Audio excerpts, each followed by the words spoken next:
Congratulations. It's a great plane, great everything. By the way, we ordered new ones. No president wanted to do it. They thought it was luxury. I said, wait a minute. Air Force One is 31 years old. People don't realize that.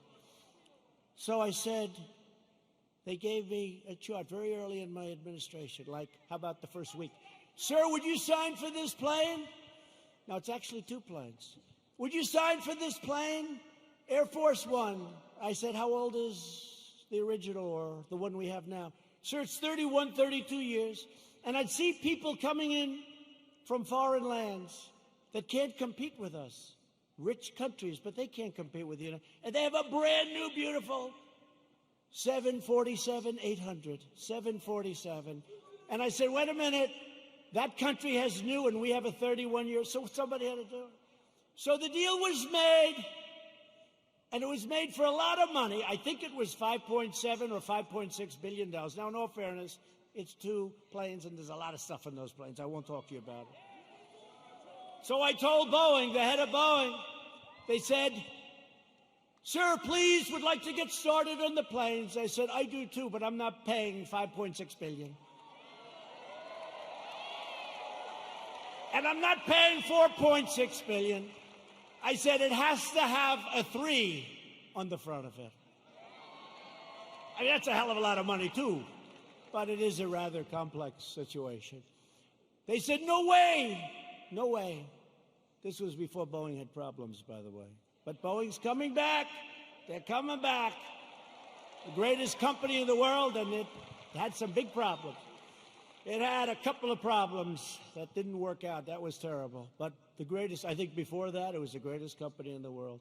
It made up 1/4 of a point of our GDP. Think how big that is, one company.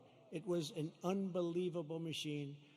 And then they made a plane, and they did some foolish things, and a terrible thing happened, and all of a sudden, they've gone through hell. But you know what? They're coming back. We're ready to help them if they need it, but they're coming back, and they're coming back strong.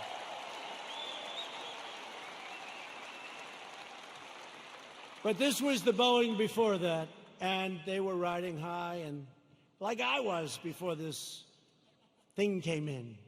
But we're still riding high because you know what? On November 3rd, we're going to win. We're going to win.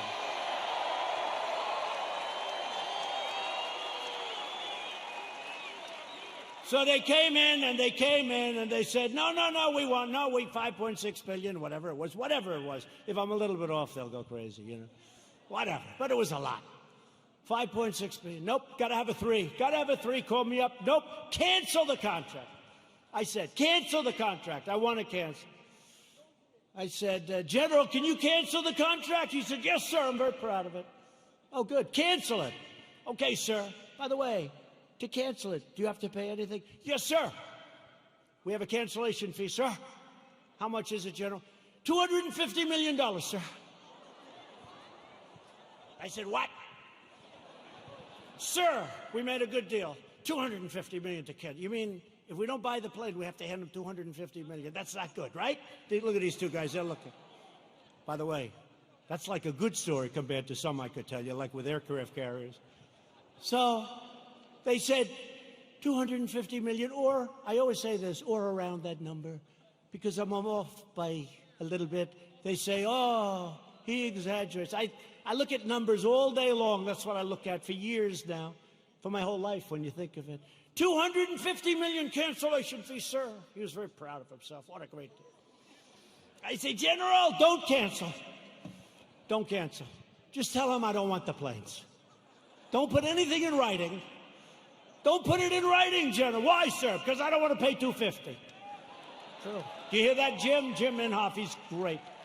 You hear that, Jim? You know that story. He does a great job. So here's what happened, the bottom line. Boeing says, no way, no way, no way. The next week they say, no way we're doing it.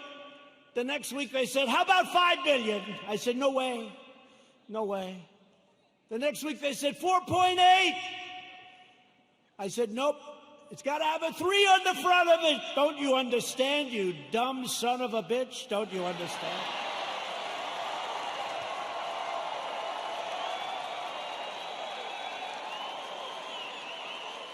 I turned out to be right.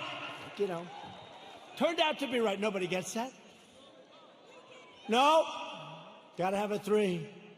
Next day, they come back. 4.5 is our best offer. Nope, I'm not doing it. I'm not doing it. Come back when you're ready. A month goes by, another month, they never heard about it. They never heard from me. They thought I was serious. I was. And they came back at $4 billion. That's a lot of money. But I saved like $1.6 billion or $1.7 billion. Nobody wants to talk about it. Nobody wants to talk about it. When I get foreign nations to pay us billions and billions of dollars, nobody wants to talk about that. When I take soldiers out of countries because they're not treating us properly, Germany is an example. I mean, I have a German heritage, like some of you. I said, let's get it down from 50,000 to 25,000 because they're delinquent. For many years, they're delinquent. They haven't been paying what they're supposed to be paying. They're paying 1% instead of 2%, and 2% is a very low number. And they say, yes, we think by 2030, maybe 2032, we could get current. I said, no, Angela. Angela, please. Don't say that, Angela. It's true. You know who I'm talking about. Nice, by the way, very nice woman, very good negotiator. I said, Angela, that's a long time. This was in 2019. She said 2032. I said, no, Angela, that's not working.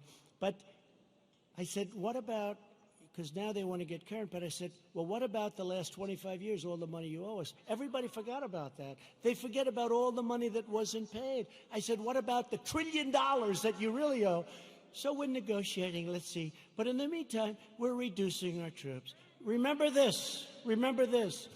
We're supposed to protect Germany from Russia. But Germany is paying Russia billions of dollars for energy coming from a pipeline, brand new pipeline. So they pay the country we're supposed to protect them from. They pay billions of dollars to that country. We're supposed to protect them. Excuse me, how does that work? How does that work?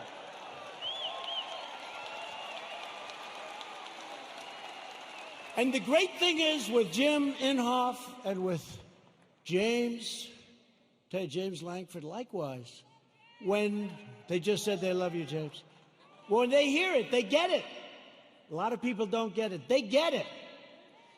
We cannot continue to be ripped off. We're ripped off by so many countries, and we're stopping it. And that means that a lot of people don't want me here. They don't want me here. There are a lot of people that don't want me here.